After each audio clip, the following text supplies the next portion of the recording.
those poor suckers are starving to death. I'd like to propose a toast.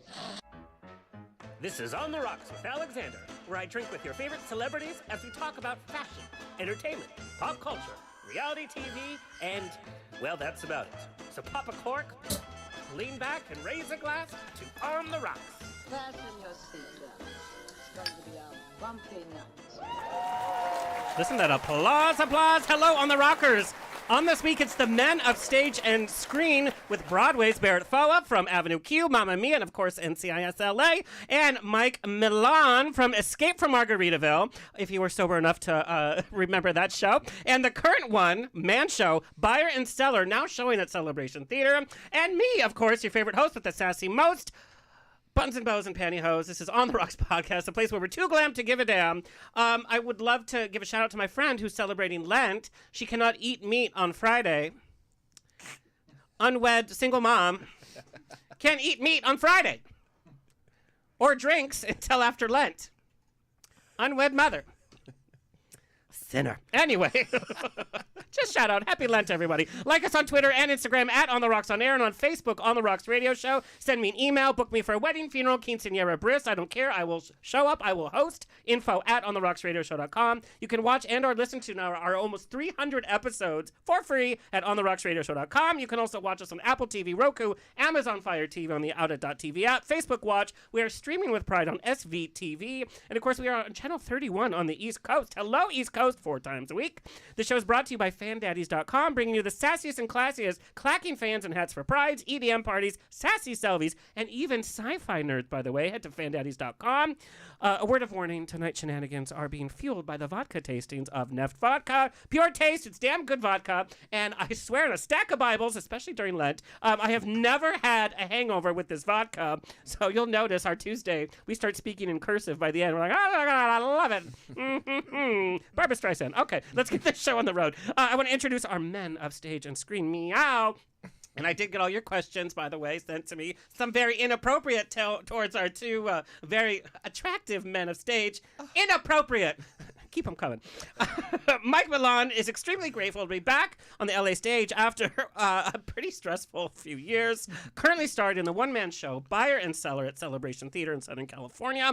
He is an out and proud mixed Latino queer performer, comedian and writer from New York. I think Long Island, right? Long Island, Strong Island, baby. Favorite past credits include Jesus in Escape to Margaritaville on Broadway, Mickey D in Found, Ovation Award nomination, Best Featured Actor in a Musical, hello, and Eric on Sunnyside, which we'll talk about. Please welcome my favorite kind of M&M, Mike Millan. Yes, hello.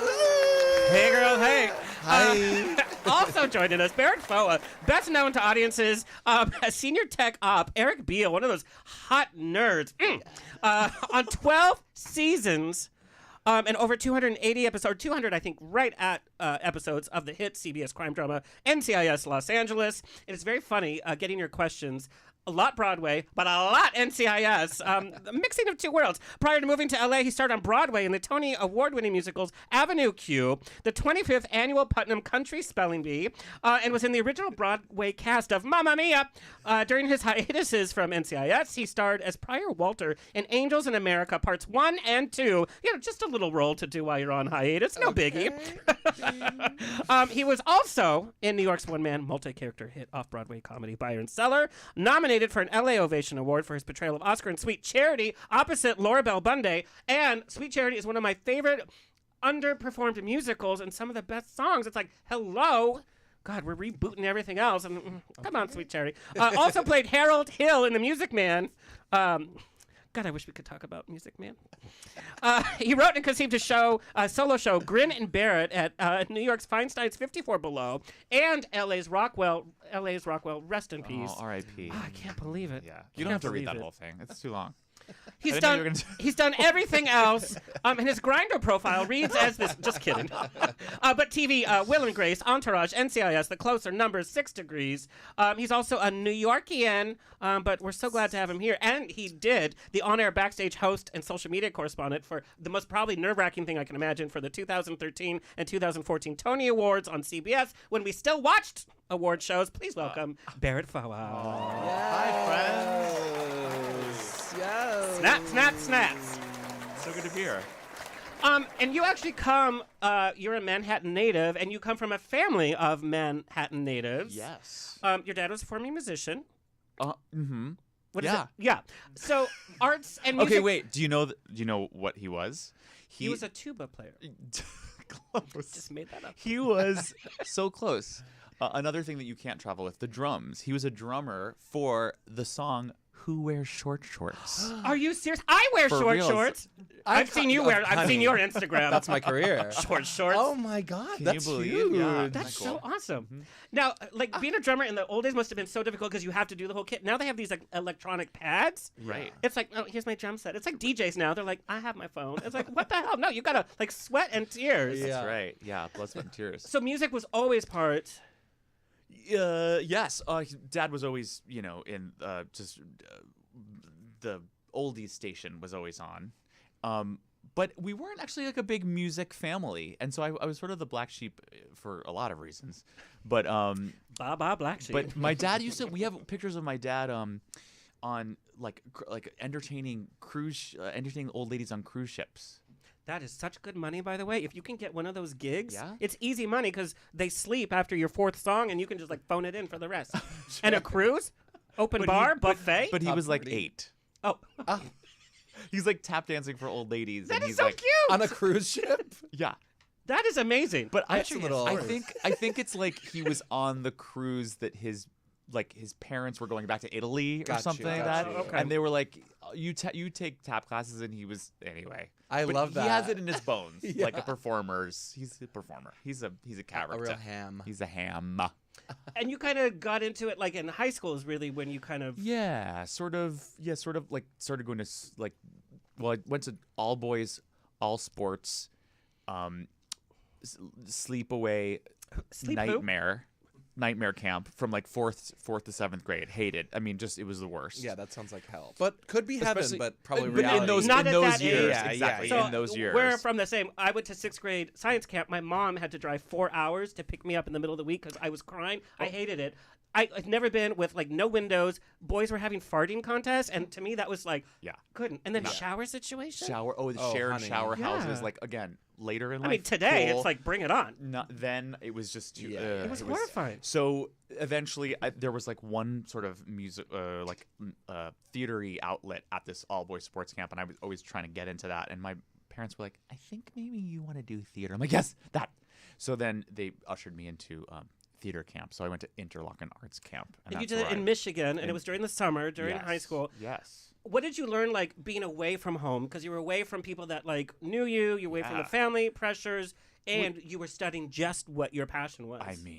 I mean, first of all, it's just the arts. It's like arts with a capital A. Yeah. There, where you're like, oh, I just thought I was like singing and dancing and like getting applause in high Yeah. school. Like, Yes. just like theater's fun. Yeah. But this was like, oh, you lock yourself in a practice room and like, practice this credenza on the violin for 3 hours just to get it right. And I was like, oh, people put work in. Yeah. And I was like, I can do that for my craft.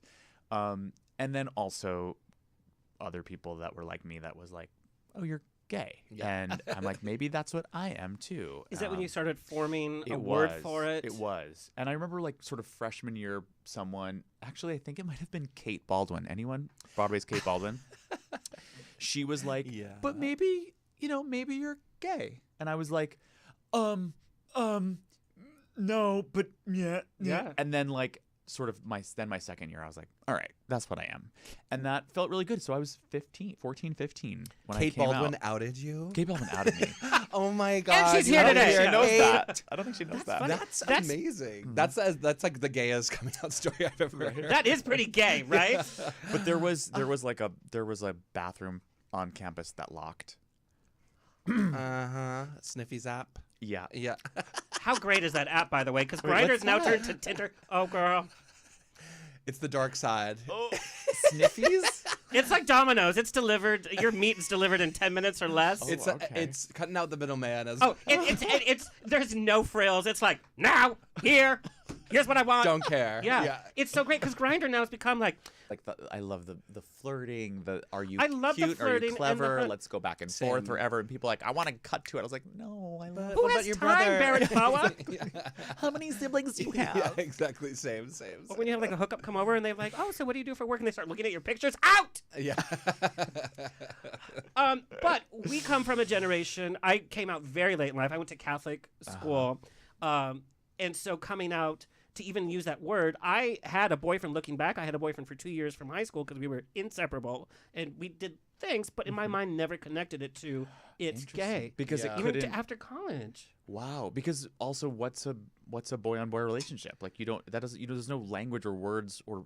No. Yeah, I get that. It's Yeah. hard. It's hard. But I think with Interlaken, and also not having a religious upbringing, like we were sort of a secular. If anything, I was sort of like culturally Jewish because I grew up on the Upper East Side and went to literally over 100 bar and bat mitzvahs. It just that like Catholicism and guilt, and like my boyfriend now, like I can I can feel and sense his sort of that Catholic thing that's just informs a lot growing up. And he was really involved with the church, and he was involved with Boy Scouts and just all of that, like that programming. And I didn't have a lot of that deprogramming to do.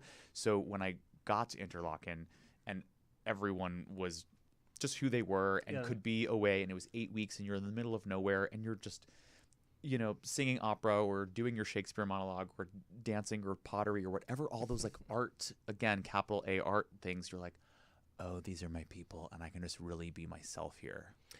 What an amazing opportunity to have that during the worst years of our lives, which Truly. is high school, puberty and all of that. I mean, I would have loved to have had that. Now saying that, I didn't necessarily bring that home to New York. I was sort of very 90s don't ask, don't tell when I was in New York in high school, and Survival. it would have been fine. Literally. Yeah. I mean, it would have been fine. There was like one other kid who was out and gay and came out in literally government assembly when we weren't talking about anything. I'm And gay. literally, he was like, as a gay man, I think that we should bus our trays at the cafeteria. And we were like, what? Friends with Kate Baldwin as well. Exactly. That's like going to be a whole club now. I'm like, are you friends with Kate Baldwin? It's like Friends of Dorothy. That is old school. That's like Friends with Kate Baldwin. So no, but it was like if I came out in high school, it would be like, oh, you and this kid, are you gay? Are you together? Are you boyfriends? And I'm like, we couldn't be more different. Yeah. And I would have just been lumped in with him. And I was like, I have my Interlaken summer life, and I have my don't ask, don't tell here in high school, and we're gonna be fine. I have my best Judy, who's just like protecting me, and she's like, if he hasn't told me. Meanwhile, she totally knows. But she's like protecting my sort of secret, and I was like, we're good. I'm doing the modern dance. I'm in the musicals, but we don't have to really talk about it. Yeah. And then I'm gonna go to college and then be a gay wad. Yeah. But then it's funny because high school we had one out kid, and it was like, well, then I guess you have to have, you have to hang out with him, and you have to like be gay with him. Right. And it was, So did you not? I mean, because that one of the reasons? it was the only person that I knew that maybe I could express his feelings until I got my quote unquote boyfriend. And so this kid got more action than anybody I've ever seen because since he was the only out, all of the ones that may be curious or whatever were like, so he got, but not my type, anything looking back, but you were just like, okay. But so there were kids that were like hooking up with him? But were they then gay by association, and that was bad, or they were Nobody knew. secretive? There was like this whole secret thing, and even I was a part of it. Underground society. Yeah. The power. And then you look back, and some kids are out and some are not. But I'm telling you, one kid in the whole entire high school in Southern California. Mm-hmm. I mean, Wow. I remember even it's such a thing of being like the gay kid. It felt like such a punishment or something in this weird like way of like, well, you can be gay, but you don't want to be like the gay kid. You know what I mean? So and this kid would get bullied. Of course. And I hate to say it, when people were making fun of him, I never once. Oh, if you're gay in high school, it's like you're celebrated. You're probably so cool. I'm just saying. That's No, what it I've heard. is. And then if you're welcome. non-binary, We did the then work here's for the- you. welcome. But Okay, that- Gen Z. But that literally is the truth. But it's also the straight kids. I had this conversation with a comic, and his kid doesn't have any of the restrictions or the weird thoughts, even towards like the whole non-binary, which I'm still trying to understand. Yeah. Kids are just not having these kind of restrictions built on them, even though lawmakers are saying, yes, you have a problem with this. And I'm like, what? I know. No, Right. not. Yeah. Well, because we have to unlearn things, whereas they're sort of coming up Yes. with the vocabulary and with the resources and stuff and the like that. paradigms. Yeah, And it's great because there are future voters. There are future. I mean, that must have been like a life Iconic. That was circle. really, really cool. I mean, I remember that episode too. It was like beep. I gotta say, and they And an cut, art teacher. They cut a kiss. I think we had like a peck or something like that, Yeah, but they cut there this was. big kiss with me and Eric McCormick. That's weird. That was And- 2019. Yeah. Sorry, it wasn't cut. It was cut for time because Sure. Mhm. well, so in Oh, the look. look in the episode, Andrea Martin and Alec Baldwin were both in the episode, and they had That's filmed, a podcast episode. They of itself. they had filmed their stuff like literally months before, and so I had to they had to squeeze my C story in, Sure. and they were like. They were taking their time with their comedy, and yeah, I was of like, course. oh, but I did kiss him, and he's a good kisser, and he actually sort of, I gotta say, he leans in, and he wouldn't deny that, and actually the showrunner Max Muchnick, he was like, Eric really likes to lean into the kisses, and let's it doesn't need to be. I've never told the story before. He's like, it should be a good kiss, but it doesn't need to be you making out with him. It's a sweet let's an go on a NBC date. kiss. It's an Feeling NBC it. kiss. Yeah. He's like, just careful because Eric sometimes leans into that a little because I think he wants to be I'm playing a gay character and I'm really into it. Oh, and I think he ally. maybe I know, total ally, and then total maybe overcompensates. Let's text So him. he Let's was send me he was Sniffies. I was like, did you just let me the tongue, Eric? Oh my god. But he's so comfortable. He's so He's comfortable such a and he was so sweetheart. great. Yeah. I And was- he's probably a huge fan of I- yours too. He loves musical theater. Yeah. Sure. Yeah, we've performed together in some benefits. He's You so performed with a lot of. he's so funny. Yes. In what? A lot of what? A lot. No, you've done a lot of benefits with actors. Jesse have. Taylor Ferguson, you sang from Godspell. Yes. Yeah, which is on YouTube, by the way. You can check it out. Yes, that was great. That was nice. And Jesse and I took over for Jesse in Putnam County Spelling Bee, and we actually played brothers back in 2000 in some workshop production. Oh, that is funny. Theater Works USA. Shout out to TheaterWorks USA. That's right. He was Super Fudge, and I was Henry and Mudge. It's Super Fudge, Henry and Mudge. He was Super Fudge, and I was his older brother, Peter. Anyone? Judy Bloom? Yes, Bloom? of Sure, course. sure. How to Eat Fried Worms, right? Yeah. that- Yes, sure. Judy Bloom? Yeah. Not a okay. Bloom head. Remember when the Bloomy. book fairs would come and there was the Scholastic and you would check off every love book those and your parents were book like, fairs. no. Yeah, you're not Just going to read the smell any of of the these. books and just I just want to feel smart. yeah, and those stupid posters that they would sell of a Ferrari, and you're like, I need the post. Me with a Ferrari? I mean, come on. Oh my God, you're really bringing me back. I forgot about the I can even posters. smell me the flimsy paper that you would fill out. Yeah. Oh my god. Right. Let's go Bringing me back. Yeah. No, it's Let's, fine. let's, let's go for it. Wait, so kisses and Look, Eric but that must have been McCormick. this is where your career has Oh, come yeah. from, and I mean, I definitely grew up watching that, and just the fact that it came back at all was so cool, and then the fact that I got to be on it and kiss Will was so huge. Also, I always was out since I was 14, 15, but I hadn't really gotten an excuse to talk about it.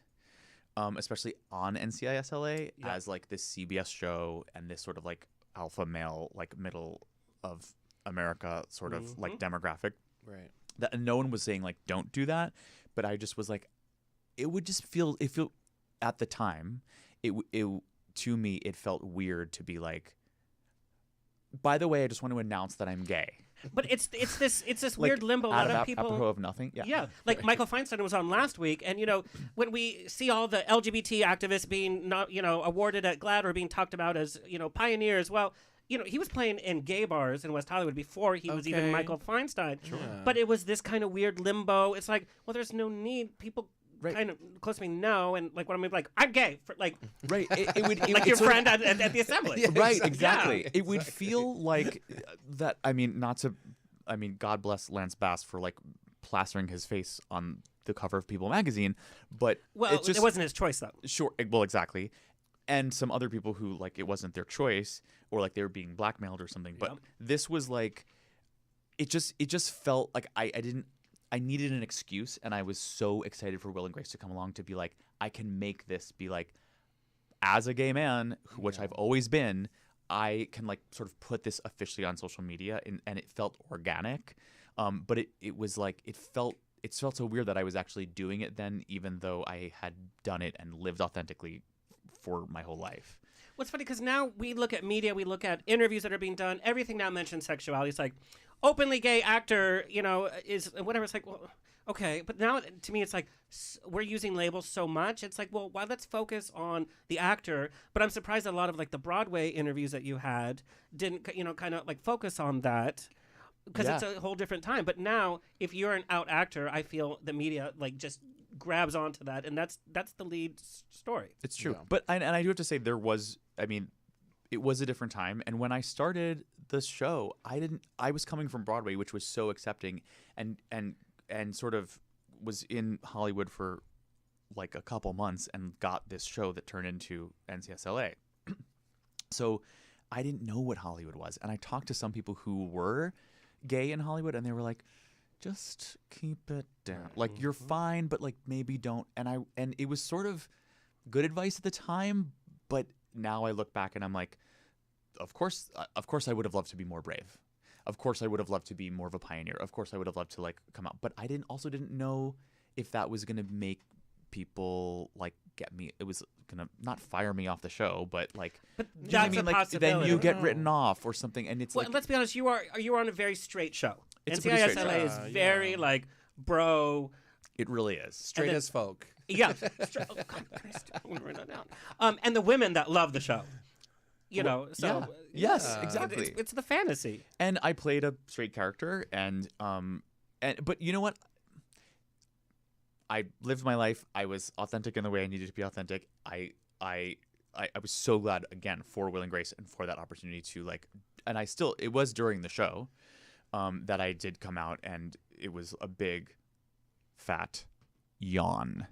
No one cared or paid attention. So, and I'm like, yes, that's the way it should be, because it's so uninteresting. I mean, it's interesting, and it's also like, yeah, that's just me, and also I have blonde hair, and also I'm gay. You're more than that. Yeah. And plus, like, what did it really have to do with your character? Right. Yeah. So I don't know, from your perspective, because you're also an East Coastian. Yes. I've listened to some of the interviews that you've done, and I'm really curious about your early theater years, because you and I both come from a Latin background. Yes. And from what I've heard, it's like you've kind of had to fight. It's like, well, what roles? This is before, racial diversity was so pushed. It's like, well, what kind of roles can we have growing up? And, Anita? Yeah. You like work. Maybe like a really progressive West Side Story. Yeah.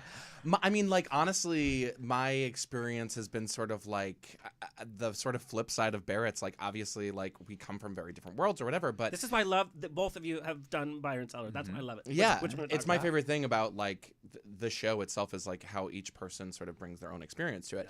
But, as my, like, fantasy as a young kid was, like very much that reality, like going to like a theater. I was such a theater kid, like through and through. My community was like community theater, and just saying yes to everything that I could possibly like get my hands on. And I just really loved, not only because I was gay and there was other cute boys there, but like also because it was like, okay, yeah, this is my church, this is these are my people. Yeah, I remember the first time I saw like just a friend of mine be able to belt Defying Gravity in her car, like in the parking lot after a show. Like I remember just being like, oh my God, like the power of theater, because it was this first thing of like, and there's really talented people out there, and like you can know really talented people. And so mine was like a much longer journey, and like a lot of stuff I had to fight for, and a lot of stuff of like, I have a lot of privileges in my own whatever, but there's a lot of things that I have to sort of like claw and get my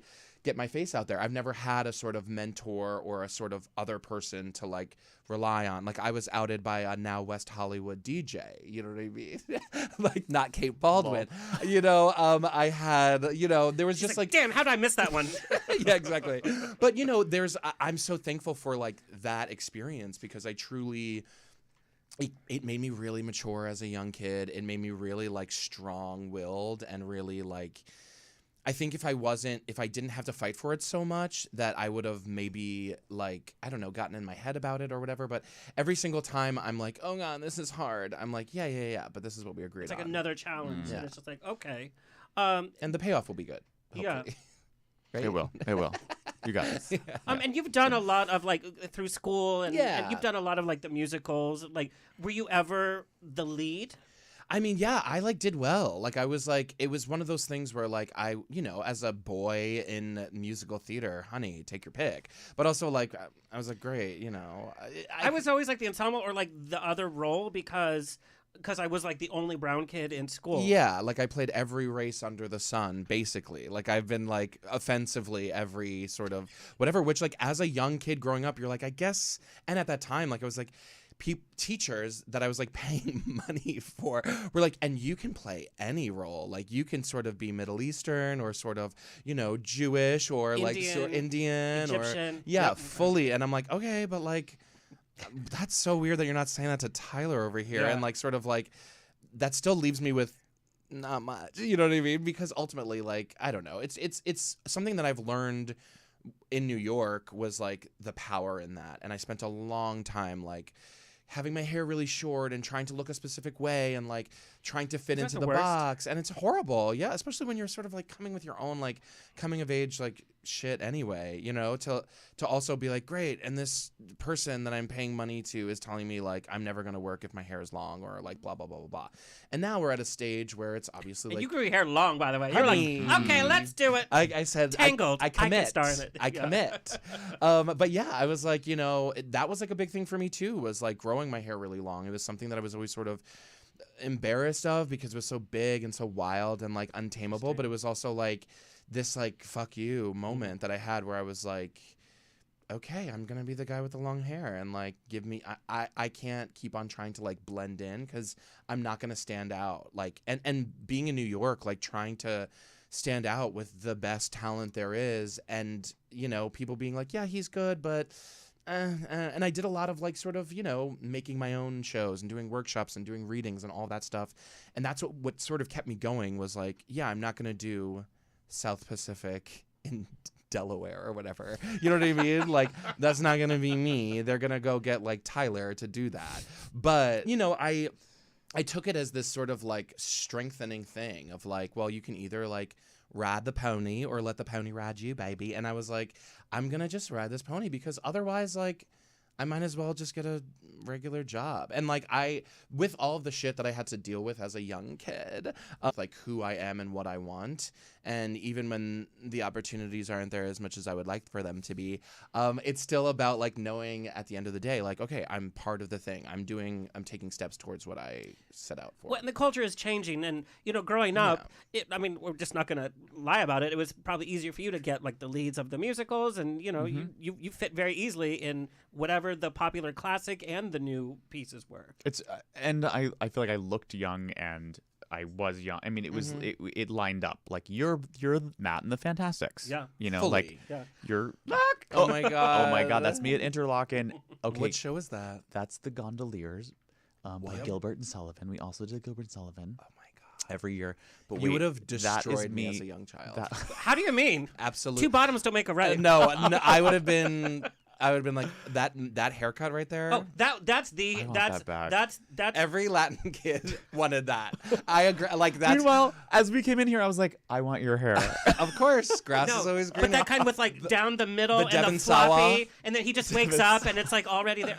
Oh my god. Wait, that was me winning an award, the only award I've ever won for most Greta. Oh, Wait. male. Do you still have that award?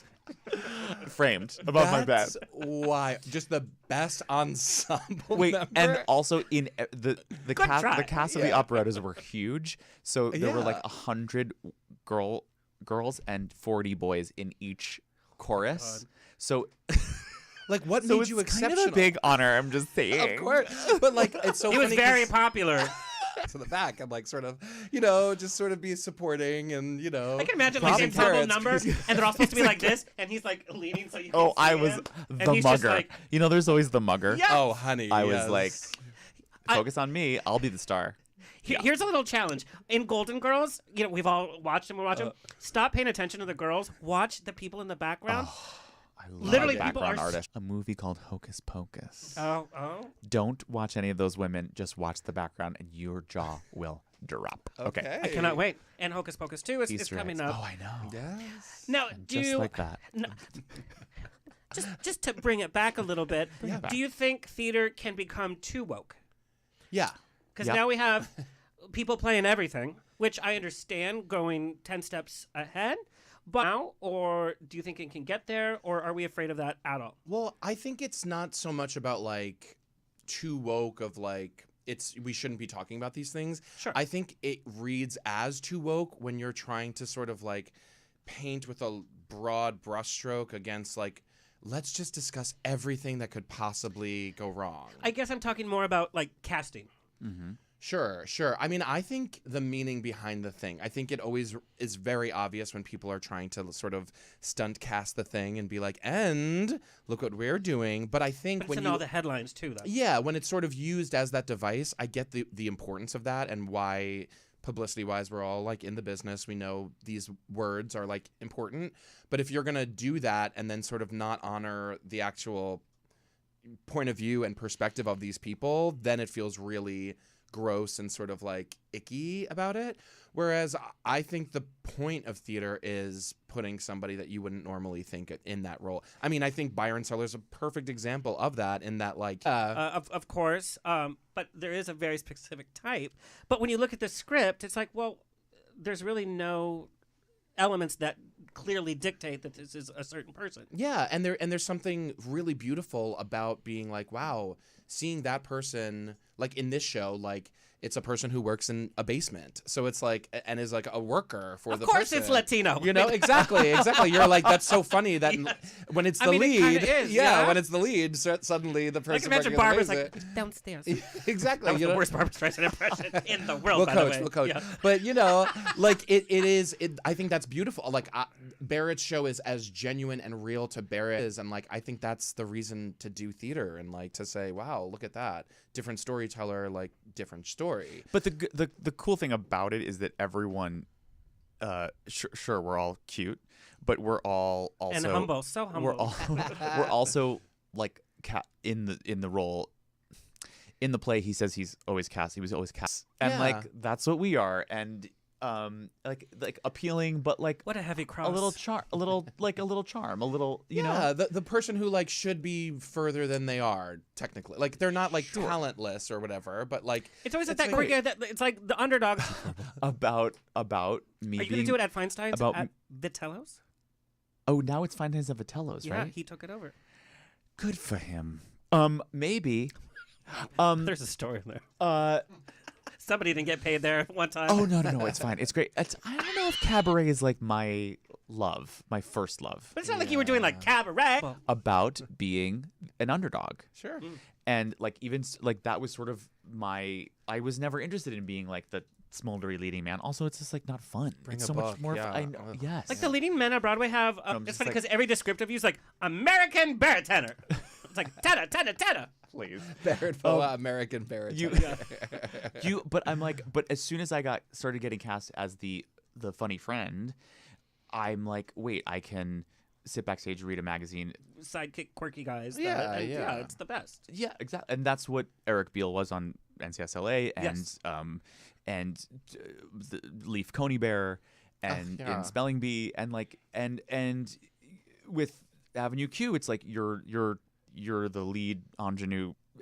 Sure, yes, American leading bartender, but I never really identified as that. I always feel like I'm quirky and weird, and I think now the new thing. Well, that's very Do you know what I mean? interesting. And So we're it's talking a about new- this woke culture. I have an actor friend in LA, like we all have actor friends, but he specifically says that his auditions for musical theater, for TV, film, everything is like because he is the tall, thin white guy. He's like, nobody is casting that type anymore. And it's funny for him to say, he's very open and honest about it, which I'm glad. But he's saying that there's this whole like reversal. And now it's like you said, like, I can't do my shtick anymore. Like, And What- is it cute as on someone who is my age now? You know, like it's just a different vibe. Oh, it's adorable. Oh, well, thank you. Well, I also like have this sort of Leslie Jordan, because yeah. Leslie Jordan was like, fuck that. right. There is like this sort of like I don't know, like we are sort of trained to be. Every breakdown is like sort of like a high school mean girl, like like a sort of like Because we Ashley. all are. No matter how old we are, we all are the high school. Yeah, it gets it's very sort of like surface level of like, okay, we need a gay guy, sort of mean and sort of rude, kind of cuts people down. You know what I mean? And it's like, I think that is part of the thing. Obviously, like we all do that sort of with each other when we're like sort of kikiing or whatever. But like, I think there's something about like bringing a different. I think we're getting to these points of like bringing different shades of these cultures and these communities and being like, yeah, it's more than just the sort of surface level of different shades of shade. Yes. That's another cabaret. You better write that down. That's his next cabaret. Different shades. So we had Tom McRae, who wrote Everybody's Talking About Jamie. Yeah. And he said he didn't, it's a very fun character, but there are some complexities there. Mm-hmm. And he said it's either what you were talking about, it's like the mean, shady girl, or it's the tragic character Right. who's dying of AIDS or who is being kicked out for, coming out. And there is that storyline in Everybody's Talking About Jamie, but it's mostly about positivity and it's about hope for the future. And it's like, this is the new gay that we should be celebrating. Right. I'm sort of surprised to hear that they still want like the bitchy sassy gay, and I'm like, Because aren't not we all of past Hollywood that? hasn't caught up, and it's the casting people want to read exactly who you are in one line or less. Yeah, right? yeah. And Yeah. you get like auditions or whatever, and you're like, I know what they want for this. And I like as a brown person, it's the same thing for like racial stuff of like, you want. Yep. I know those words, sassy or whatever, or like quick-witted, Or as a brown whatever. person, it's like wink, you have, wink. Right. Yeah. or you have to, you're a drug dealer in this. It's like, Oh, honey. bitch. Yeah. Right. I mean, Janitor. And then they want, can you do an accent? We know what they're looking for in an accent. They Yeah. want like a cholo, like. Right. Yeah. Right. Yeah. Yeah. It's always. I mean, and I think it's like that veiled sort of progress thing. It's. I mean, Hollywood. We have there's still so many old people in Hollywood that are just used to their ways. But I will say, like, the progress is apparent. And the fact that we're even saying, like, is it too woke is like, girl, would we have ever said that 3 years ago? And then we have the Golden Globes. It was a huge issue and a huge flop because of what happened. We know what happened with you and LA Stage Alliance. Yes. But here's also Wait, what? the thing. There was some drama, honey, in 2020. Do you want to cut us up or later? I mean, I have no problem talking about it. It was basically like, it was sort of piping hot tea for a minute because It was everywhere. so like the ovations came out. Right. The ovation awards are like sort of the drama desks of LA, sort of like, oh yeah, this is like a committee of people that sort of decides. They never had an open bar, though. That was like my first red flag with them. That's how you know. That's how you know. So basically, I was nominated for Best Lead Actor in a Musical, which I made a mistake and put featured actor on my bio, but I literally don't care. But so what wound up happening was me and this girl named Julie. There was a slew of mistakes for this night. It was 2020, sort of nobody was there. Obviously, it was all televised and it was like all very sensitive. And in that, like, you would think that the job was somewhat easier because, like, we're not needing people to, like, fill in the seats. We don't have to bring people. Like, we just need to make sure that everything's right. But you're also dealing with a 45-year-old organization, too. Well, that's exactly. I think Social media, it just like brought to light a lot of things that needed to happen. So basically, long story short, my like whatever category came up, and it was a picture of not me but of my co-star Jonah Platt, who was amazing in the show as well. But my name was pronounced wrong, and they also put the wrong picture up. And I sort of laughed it off because I truly like. It just doesn't mean that much to me. Like, thank you so much, but like, I don't care. Thank you. That's more important. That like, I felt really honored to be like nominated and how whatever. do you mispronounce your last name, though? Number, my email. You Right. could easily Just call not me, only call get my my people. picture right, but also like just be like, hey, because we had to do like thank you speeches and all this other stuff.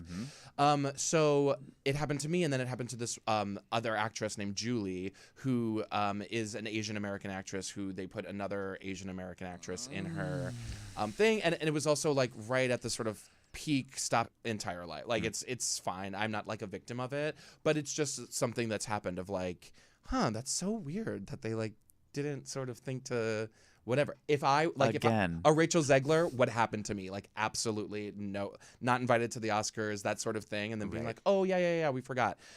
So it was like this moment where I finally, what wound up happening was we found out that like they basically asked for like the entire show to be signed and for there to be like closed captioning and everything like that for like Deaf West and everything, sort of like popcorning, and I think maybe East West Players was the first person. They made the official statement. Yeah, they were like, we're disbanding. It was like a spark into Dynamite. Dynamite. And, sorry. And then it went everywhere. Everybody was talking, even outside the theater community. Here's the other side of that conversation, though. Is that just an idiot that was in charge of putting all this shit together? We've all been to shitty award shows. It's like, oh my God. Of course. And so this 45-year institution is now gone. Yeah. They couldn't clearly Wait, the whole thing's gone? agree is gone. Yeah, but like, what are we furthering if that part of LA history is like needs a? If I don't Or do we my get job, involved and we say, let's change some of the things that went wrong and let's grow together. And they were just like, oh, we don't know what to do. We're done. which I think is like proof that they're not capable of being around anymore. For me, it's like because For I me, think it's- Like, it's we're gonna very- grow, we're gonna change, there's so we're gonna many take ways. responsibility. We're I gonna had to talk reach about out it. to them and say, hey, you put the wrong picture of me up. Hmm. They didn't reach out to me and say, oh my God, I'm silent. Like it was like there was no sense. So I was sort of getting the back end of like hearing this, and then also like, you know, Julie's story with it obviously like took precedence over the situation. She sort of became the face of the situation for obvious reasons. But I felt this sort of feeling of erasure and this sort of feeling of like that I felt a lot of times as being like a mixed Latino person, as somebody who's sort of like, yeah, you, but like not really you. And it was, I was happy to take that, made me go like, okay, I do have people behind me. So I was ready to sort of be like, this isn't about me. And then this like LA theater community like really built me up, and we're like, it was insane. yeah, they were like, say something, like speak, Yeah. like go ahead. And it was like the first time I ever had that ever happen to me. microphone. Yeah. But here's so my problem with that fantastic. is Yeah. that then everybody started saying, I'm pulling away from that. I'm pulling out all my support. And it's like, so they literally had to fold because I wish people had said, you know what? I'm not going to, history is gone. It happened after, because basically there was a group of us that all got together and were like, okay, how do we build up from these ashes? It happened so basically? fast too. It happened by the very way. fast. Like but in that's like a week and a half. But that's the thing. I was like, because I'm not like we should burn it all down and start from whatever, because that takes time and, you know, years of whatever. But there was this sense of them giving up and them going, ugh, whatever, like woke army canceled us in 24 hours, and not necessarily like, I don't know, doing the basic human decency thing of saying like, hey, we messed up. I would have absolutely appreciated a freaking email, a DM. I'll take it. But you know, it was just this thing of like, okay, well, I guess you're not capable of like staying up with it. This is what the world is asking for now. And it's not saying like, you have to be perfect. Take a year off. Also, it's the pandemic anyway, so it's like, okay, why don't we take a year off? Why don't we like know, because people want awards, and that helps sell tickets and get attention to people. Plus, it gives you a chance to be like, yeah, I did a fucking good job. Yeah. And I felt good when, I mean, Laura Bell Bundy and I got both. They might not have. You should go back and check. Cancel whoever them, was at, cancel it was them, like- burn it to the ground. Because remember you talked about there wasn't an open bar. Yep. Well, Laura and I we sat Love ourselves. Laura We were sat on the aisle, and we were like, "Well, this is a great sign," but because they're clearly just going to both call us up to the podium, Right. but also gave us access to the aisle to go back to buy drinks. So we got hammered, Yeah, as you should. especially, and then when we didn't win, we left. Yeah. Yeah, same. right. I mean, because it's fun to just be like, whatever, and then you're like, oh, this is fine. Yeah. I mean, Who cares? it does sting a little bit. Okay. It was fun. It was an honor to be nominated. Truly. But now I'm like, maybe it wasn't. No, like I it's- said, it was, yeah. I think what they did was amazing. I think they just reached their sort of full potential. I Sure. think. There you go. And I think that there is room for like, And there's a time to be like, let's move on. yeah, I mean, you said it yourself. Like these people need to sort of like move on, and the world is asking for a specific thing, and it's not a lot. It's not a hard ask. It's do your job. I mean, we as actors are threatened. Our jobs are threatened constantly. For God forbid you don't do this, you don't do that, you don't do this. I think like we should hold that same, you know, critique up to the other people that are sort of monetizing off of our work at the same time, you know? Well, I'll tell you, I stopped doing red carpets because they would throw, like, here's so-and-so, and, like, in your ear, like, here's what they've done. It's like, if I pronounce a name or something, that's rude to the performer. Like, I'm just not going to do that. Yeah. That's a lot. That's crash Well, course. you did it backstage, even though you know most everybody, but for 2 years, you were the backstage. I can't even imagine that pressure. It was Yeah, so that's stressful. They wild. actually were like, "We do it a third year," and I was like, I was like, Really? it It is literally so. takes years off. I actually did it during Buyer and Cellar. What's wrong with you? I took Good promotion. I took actually a performance off because I was like, I'm going crazy doing Buyer and Cellar, Yeah. and then also like I had to be at the Tony Theater like for All a zillion day, hours, like yeah. interviewing people on Instagram, and like it was just sort of the start of it. It was really, really, really exhausting. Do you like And, doing that stuff? Like that sort like of that hosting? Yeah, like, yeah. It It's was a whole different animal. Yeah, it's I true, and it was imagine. like a few jobs in one because I was the like on air backstage host. So like it would cut from Neil or Hugh Jackman, and it would be like, it would be like me being like, "Hey, it's Barrett Foa from NCIS LA, and like we're here with Annie's coming up next with Jane Lynch. Stick around, only CBS." And like that, which was scary, and There's like people you have moving 3 all around seconds. you. Yeah. yeah. But then also I had to also be like the official social media correspondent for the CBS Tony Awards. But like people were like, "What is that?" Because like it was just so early in social media, and like Yeah. Instagram was like 2013 or 14 or 12 or something, and I just didn't really know. We didn't know what we were really doing, and like the support team, which was great, CBS, but also they were a little bit like, "We're figuring it out too," and I was like, I would love some more support, like I had to go up to the most like just Sigourney Weaver and be like, "Hi," and she's like, "What are you What? doing back here in like the all access part?" And I'm like, yeah. "I'm an interviewer. Do you want to answer questions?" And she's like, "No." right. I mean, not her specifically. She was great, but like it was just that energy. And I was like, if someone from CBS would be like, "Hello, we're This gonna make the is- introduction," and so I was like, I don't have to be the bad guy. Yeah. It's Or tell the talent after you're off stage, you come here, and this is what you're going to do. it was Oh, just God. not I- organized no, in that way. Okay, we're going to talk about, you did Pirates of Penzance. You have this dichotomy that you've done classics like Camelot, Fantastics, Pirates of Penzance, Music Man, Sweet Charity, like we said. How well do you remember your performances? Because we're going to talk about Buyer and Cellar, how much you have to remember. Oh, my God. How much do you think you remember as Friedrich? I remember not a lot. It was, I mean, I don't know. I don't think I remember. Wait, we did do this together. We did this. Sorry, we did the same version. So it was like this updated version of Pirates of Penzance You called did Pirates. at Pirates. Muni- It's the Muni. summation You point. were Yeah, in that? No. We were in different Oh. productions of the same Because production. you did it at Muni. Yeah. Yeah. And he did like sort At of Paper Mill. originated the thing at Paper Mill, and then I did sort of the later version of it. Yeah. Yeah. It You was- guys have such weird... It's you really guys crazy. I know. are so different. He's my and, tethered. He's like my, you know, I'm like, Like, multiple universes. We're talking about this. Like, can you imagine doing like a Spider-Man universe, a Buyer and Cellar, and everything it's everywhere you all at guys? once. Yeah. God, I want to see that movie. I hear You it's so good. have to see. Have you seen it? If you don't have to, but Oh, you are should. you kidding? I mean, You're the first person I've heard say that. I went to see it for different reasons. I'm not a comic book superhero. No.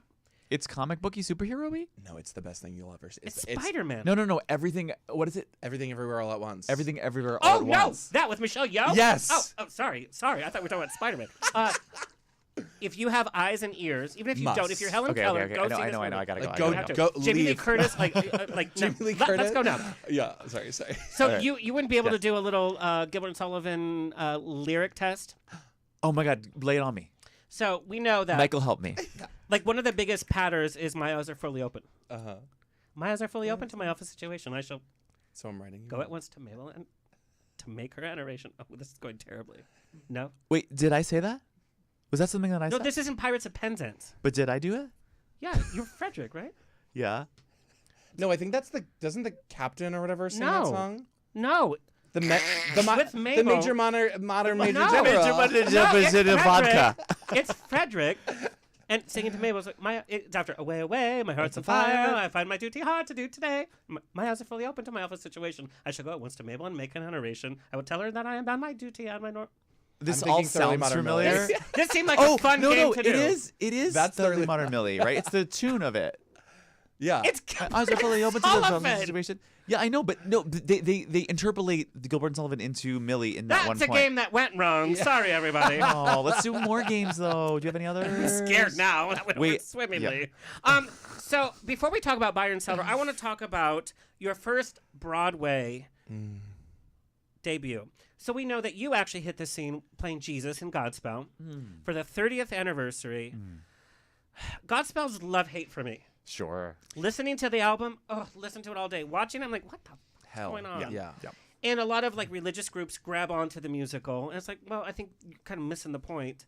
There must have been big nerves doing the 30th anniversary, and then there's a studio cast recording. Yes. Can you tell us a little bit about like going into that? Yeah. Okay. So this Godspell, yes, same thing. I was like, what is Godspell? We never did that at, like in high school or Interlochen or anything, and I was like, I sort of knew it. Stephen Schwartz was involved with the casting. I know And he was. I was going to ask you. He rewrote lyrics for our performance so that like the prologue was a little more like updated or. It Anyway, wasn't so like hippie. it wasn't so hippie, and it was very like 2000. And we had, and we like totally rewrote it so that all the references were like New Yorkie and Metro cards and 2000 and the internet. I don't know what the fuck was going on then. But AOL, M for M. exactly. And Y2K. I was, I was Jesus, and I had just graduated college, and I was Jesus, and Shoshana Bean just graduated college, and she was cast, God. and Love Shoshana. Leslie Kritzer, and Chad Kimball, and Capathia Jenkins, and Oh we my were God. all like, And they all outed you. we all were, we were all total Muppet Fraggles I who didn't were. know they were all in that cast. Yeah, and go listen to that album because you'll get to hear I'm gonna Shoshana Bean sing best. "Bless the Lord," which is like literally the best The Bless the iconic. Lord. Yeah. And we're all like 22, and she's like whistle tones, and like no one had heard it before, and we were like best friends during that whole not debacle, whatever that's called, experience, and Have some more NEFT yes, vodka. I know, right? There were debacle-y elements to it. We definitely started in like this like theater that wasn't a theater, like off Broadway, and then it moved to off Broadway, and then it was supposed to go on and like have this life. And point is, it was such an amazing start to my career in New York, and it sort of put me on the map. It was like, oh, even if you didn't see it, it was like, oh, you were in that like cool off Broadway Godspell. Sure. You were Yeah. Jesus. It was sort of like just that was and a nice that thing. cast recording is what the high school students are listening to when they're getting ready for their version. So my boyfriend I'm at Burning Man in 2017. Picture it, Burning Man 2017. What did you wear? Oh, what didn't I wear? What did I wear? Nothing. It's like, he's Jewish. I have so Headphones. many Lukes. So many. Oh, my Burning Man closet blew up during COVID. But anyway, Work. Did you know that? There's no pictures of you because Oh, I know all the Barrett I do. I Man. saw them. They were great. No, I'm very. I have lots of. I actually really got in touch with my like queer Luke side, which is so fun. So like I have this whole like femme, and it's great. Lots of flowy things in my closet now. Yes, fabric. Fabric. How long have you been with your boo, by the way? 1.75 years. And he just moved in. And he moved from San Gay Francisco. rights. I know, gay, right? So no, but so we're on Playa, which is Burning Man. We're at Burning Man, and he. I love talking to you guys. By the way. No one recognizes it. No one talks about the outside world when you're at Burning Man because like What's you just like have different names and like You don't even know your name. Yeah, you don't even know your name and Right, you're just right. like, who are you? There's And no bathrooms, You're so you're covered just in like, playa ah. dust and crazy costumes and and other things. anyway, he like so I'm coming off this really bad mushroom trip, and I come Cass, Barrett Foa. I come home. I come like back to my camp, and he's there like with some other people, just friends of friends, and he's like, "Oh my God, you were in Godspell, the 2000 recording." And I was like, "Wait, first of all, you're not recognizing me from NCIS LA, like." They're two Zillions of separate people have seen communities. that. It's very odd. It's very odd. Like not like Yeah. Avenue Q, not Spelling Bee, but like the 2000 off Broadway recording of Godspell, which no one has. I disagree with you. No, I really think it has disagree a with life you. It bigger was than huge. you think it is. Everybody was anticipating because Godspell, we knew the album. Yeah. We knew it so well. Every high school, every summer stock, did it, all of us were waiting for like, what are they gonna do with this?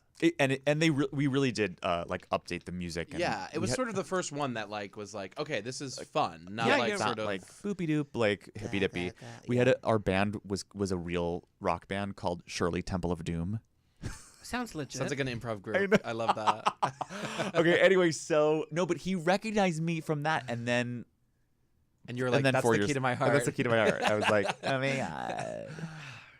That didn't. Does that ever make you like nervous? That's a little weird. What? Like, Like, people are like, I don't sleep you're with just fans. sort of- yeah, dating like- my fan, yeah, dating my fans. I mean, No, we Yeah, know like, you're actually humble, but get it's like, I'm so humble. I'm gonna date a fan.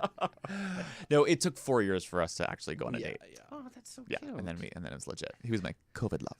What was it like working with Stephen Schwartz? What did you learn most from him? Oh, he gave me like really good. You're like, I don't remember stuff from Frederick, and now I'm supposed to remember stuff from Jesus. Well, I mean, you work with Stephen Schwartz. No, I it's did. like- I know he was. I mean, he was just such a supporter of the piece and of us. It was cool being in the recording studio with him. I did learn when you're saying your P's in a microphone, you're supposed to go like this. Wait, put your P. P, Which your really P- puts you in the moment. yeah. Oh God, I'm dying. Exactly. Nice. I'm in it, and then it slips. Pre-carry. Yeah, like whoops. Okay. yeah. But I remember he was like dissecting some moment where I was, thy will, like saying like this big monologue that Jesus has, thy will be done, and I don't remember anything. But I can make something up. That was a really good story. I'm Sorry so glad about I asked you.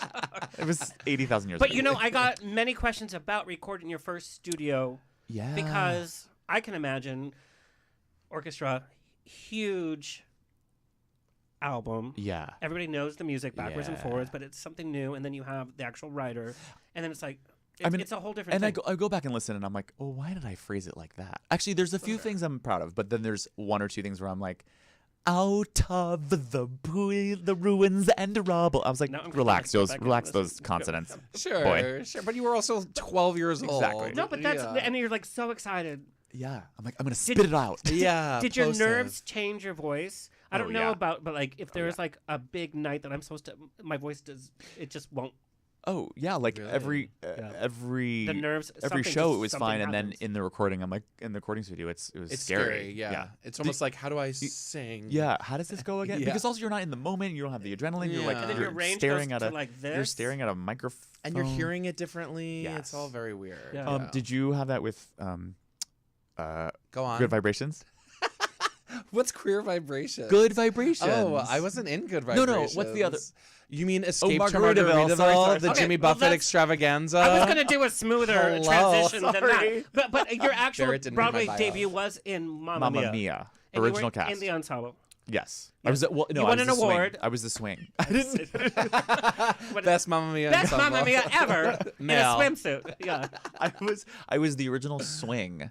So I knew all like 7 chorus member parts, and I'm I went so on all sorry. the time, and it was I bet. nuts. And so people, but like it's a pretty. The ensemble doesn't have like a very exciting track, each ensemble member, but because I got to like I would show up to the theater and be like, oh, you're on for Peter, oh, you're on for Chris, oh, you're on. I was like, oh, it's opening night. Yeah, Like yeah, every night, it Yeah. was always so exciting to me. To be Swinging like, is so fun. where the frick am I Do going? we love Mamma Mia? Yeah. Let's just be honest. Do we love Mamma Mia? Let's be honest. I feel like I feel like I know what you mean. Yeah. But I feel like for Yeah. a jukebox musical, and you've been in a jukebox musical, Honey. We're gonna talk about that. that I feel like it's maybe The like better one. a good one. Yeah. I mean, yeah. it lasted the longest of any jukebox musical, right? I mean, And it has 2 they're movies. threatening to make Yeah. a third. I Really? loved that sequel. How- I with loved what, the sequel. With what But you know the songs? funny I loved thing- the sequel. I liked it more than the first. No! Me too. Absolutely me too. not. Oh, we talked about this. Yeah, exactly. Yeah. It's like, caviar and a hot dog or something. It's sort of weird. But here's the thing: in 20 or 30 years, Yeah. they're gonna call you back to Mom and be like, "We have one of the original playing one of the dads." That's what's gonna I happen. love that you're saying it's 20 or 30 years. Yeah. It's now, baby. How old do you think those dads are? 96 years old. No, but that's what happened. Like, Sophie! original cast member, because none of the That'd other be fun. originals are. That'd be that would be fun to go back and do one of the dads. Yeah. It's like a limited. But I'd be Hollywood like- Bowl but I'd be like- night. Yeah. Yeah. Okay. I'd be like, make our that happen." last summer. I don't know. I Who mean, wants to sing be that the song? dads in Mamma Mia. I know. I'm sucks. good. I'm actually good. I'm Yeah. good. Someone else is gonna do that. I'd and they're rather gonna be like in my flip flops or whatever. But it's going to jumping be so around. woke. Like Hugh Jackman will be playing Meryl Streep's part. Yes. Okay, but let's talk about. But opening night must have been exciting because Oh, you're like, let I me- had done this, and then it's Broadway. Even if you're in the ensemble. Here's the cool thing. We were the fifth company. So we were the original Broadway cast, but we were the fifth company of Mamma Mia. So they had already done London, Sydney, like Canada, and national tour. Was Craig Ramsey still in the? I know Craig Ramsey. Yeah, was he still? Because he was. They were like. He was not on workshopping. Broadway, but Yeah, anyway, yep. Craig Ramsey. Yes, and not he, Mamma Mia. So we sort of knew we were gonna be a hit, even though we like. The other thing that helped us was we opened like 3 weeks after 9/11, and was like Ben Brantley everybody was was like, coming. "This is the Hostess cupcake that like we need right now. Like, please, like a go to feel Mamma good. Mia. I mean, It's yeah, a feel it is good." feel good. But I think normally he would have been like, no. Yeah. But we needed something light and silly and fun, and it was like, I think it would have run anyway because it was Mamma Mia. But it was really nice to like have that little boost from him. But it was, I mean, like we got like fancy gifts right away. It wasn't like, oh, I hope we're gonna run. We're like, and then we'll run.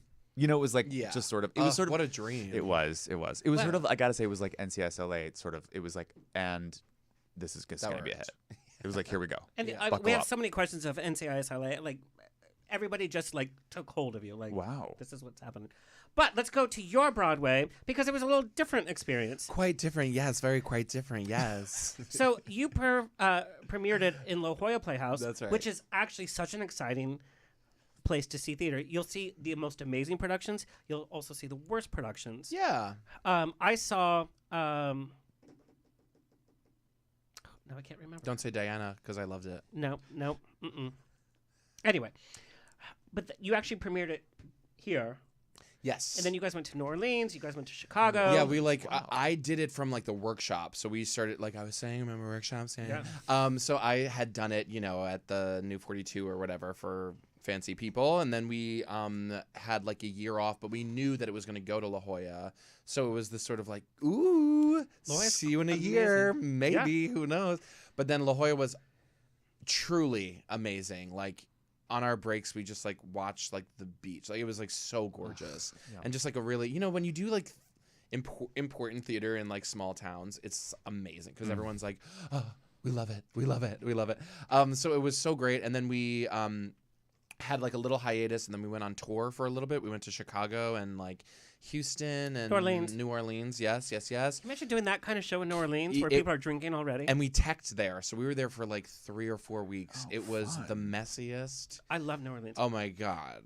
So the question I have is like, what shenanigans were happening in the New Orleans? Exactly what you would imagine. It was messy. Boobs like and beads. boobs and beads, but also we were like so hungry for like vegetables, like because you know you like need like actual energy, and everything there is like Everything's fried. fried. Yeah. So we're all like on Here's our your lunch fried breaks. apple, sir. Yeah, exactly. Thank you. We all were like so puffy and just like in our bathing suits trying to like look cute. It was sort of the worst place to be, but it was I love so fun, and like the audiences were always like really responsive, and yeah, and then we opened on So what Broadway. So you know, I'd love to tell you. I mean, it just like was what it was. I think it like came out in like sort of a weird time, and it was a sort of bigger undertaking than I think that they realized, and the show changed. Like it started off and it was really fun, and like, I mean, not that it wasn't fun when we got to Broadway, but it was very like zany and wild and sort of like, whoa, It's a let's very just have a good specific time. show. Like Jimmy Yeah. Buffett on Broadway, I don't know. Yeah, and for me, I wasn't really like a Jimmy Buffett fan before, so I was sort of like, I just thought he was sort of like Trumpian. I just like, I always thought that. yeah, but he's like the opposite of that. Like him himself. And his you did work with fans- him. Yeah, like very closely. Like he like brought us up at the Jones Beach Amphitheater, honey, and like my little Long Island boy self was like freaking out. He like brought us on the stage. He's such a generous dude, but like his fans at that time especially were very like sort of, I think, also assumed that was like his thing because he's like a rich older white man,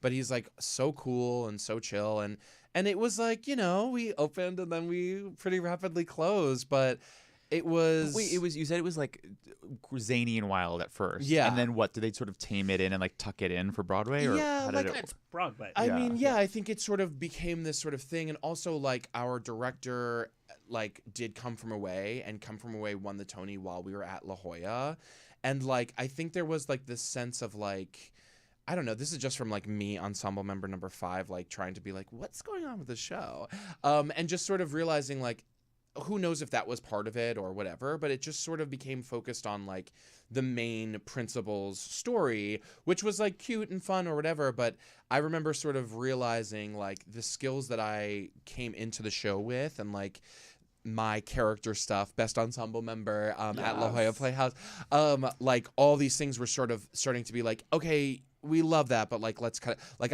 there was like this montage moment where we like went like day to day to day, and like I revealed this like red Speedo that I was in, and like had this whole like, I was like, my character, I played a guy named Jesus who was like basically like this like funny brown guy, but I was like, I think he would be like this very successful man, and like tried to like, we like had all this character stuff, and Chris Ashley was like really inspiring with like being like, yeah, no, who are you, and then, you know, it got like a little bit more focused on like, it was a few more like, hey, you're actually pulling focus. That's so devastating. You were the mugger. I was the mugger, and I've always been the mugger, but honey, when I mug, they're like, turn around. I literally got the note. Can you When face he it? mugs, they put out plates. Yeah. It's They're grounded like, in truth. Yeah. Always. But you know, I'm like also like, okay, but we're also singing Cheeseburger in Paradise. So like, what are we doing here? But it was a really great lesson, and like what I actually like don't necessarily really want to do, which was like lowest dude on the on like the totem pole, and really being like, okay, like happy to be there, so genuinely like in love with the experience. The cast and I like still on a group chat, still like send a birthday message, like we're very, very close, and the team, everyone was fucking awesome. But it was one of those things where Broadway debut, and like it was fun to be a part of a show that was just like, we're not trying to make you think. We have a margarita machine in the back. Sit back, relax, and pee yourself, which is what happened. A few people peed themselves, but it also it's a thing. It I guess. happens. It happens. But you know, it was like such a joy and then to like, you know, our reviewer literally compared us to the King and I at one point. Like we got The reviews were not kind. scathing. Part of my research, I looked at. I was Wait, like, how and why? It was King and I? His name was Jesse Green. He ruined my life. No, he truly like.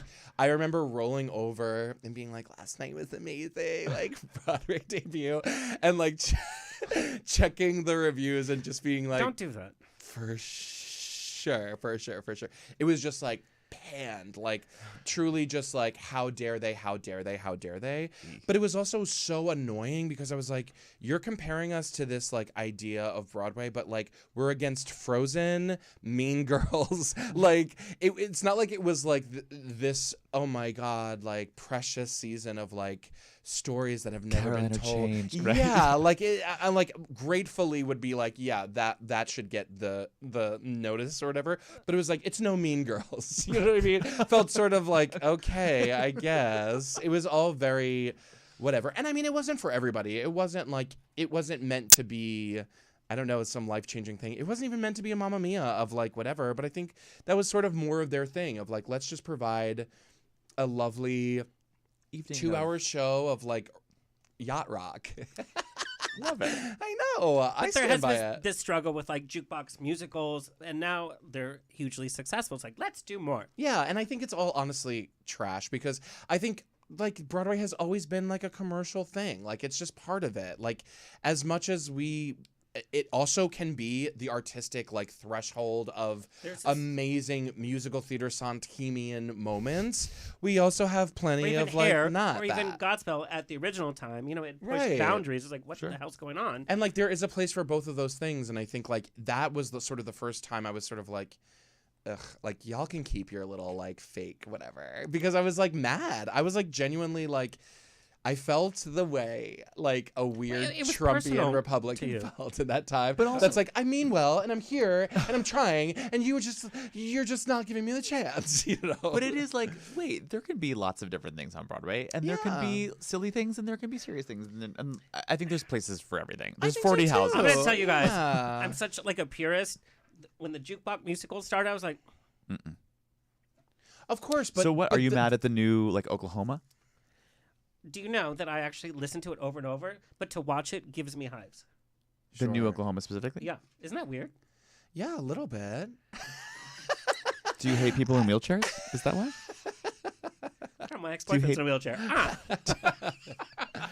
I think like I No, don't know. but we're all doing like we're promoting like Hamilton is so revolutionary that we're going to charge $400 for a ticket. That's what I'm saying, but that's the reality is that like we are charging $400 a ticket, and Broadway and Disneyland are not that much of a difference, and we have to like 100%. come I to believe terms that too. with It's like, that. oh, okay. Like we all, I'm a purist through and through, and I'm all about Lion King when I was a kid and being like, yeah, that changed my life or whatever. You know, Footloose was one of my favorite musicals ever. Lols. You know what I mean? Like you just there, it doesn't all have to be like, I don't know, whatever Life-changing. company or whatever. You know what I Yeah. mean? Like there's room for both. Same. All right. Yeah. On that note, we're going to take a quick break. When we come back, we are talking buyer and seller only. Oh yes. When we come back, and when we come back, we're taking a look at the trailer for the new buyer and seller. Watch out. Looks pretty hot. When we come back. Sizzle reel.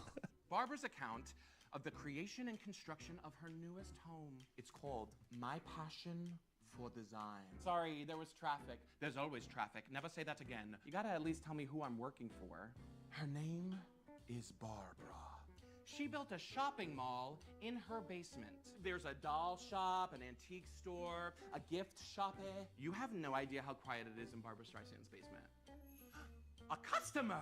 The customer. The lady of the house likes every detail to be true. Gotta have a nose for details. And I wouldn't get it fixed either.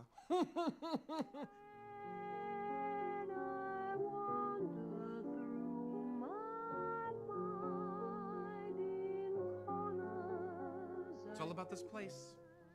How I put it together. How it reflects my aesthetic. My passion for design. Buyer and seller now at Celebration Theater. For our audience that might not know what buyer and seller is, who would like to tell us what the show is in 10 seconds or less? Go ahead, Barrett. You were like part of the orig. Gosh, do I remember my little tagline? Go on. I mean, one man comedy, 100-minute monologue comedy where you play 7 different 100 characters. minutes. 100 minutes. Yeah. Not 90. No, That no. extra 10 minutes is a thing. Let me tell 100 you. minutes and I just shut my pants. So it's about a guy who gets hired to work in Barbara Streisand's basement mall. Like, wait, what if someone actually got hired to be the person who works in that basement? And what would their relationship be like? And at first, you're sort of like, it's a funny, campy, gay romp. Yeah. With we're talking about divas and we're talking about actors in LA. And then suddenly you're like, wait, this gets like deep and real. And Mike and I sort of unpack that. This is sort of how we bonded. Yeah, my babes.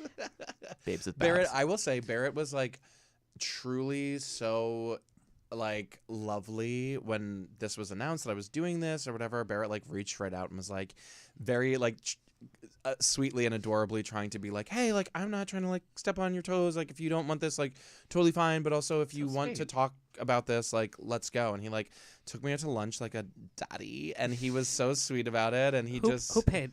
Barrett did like an honest to God, and I got didn't even have to NCIS kiss money. him or anything. Why But well, he has a boyfriend, okay.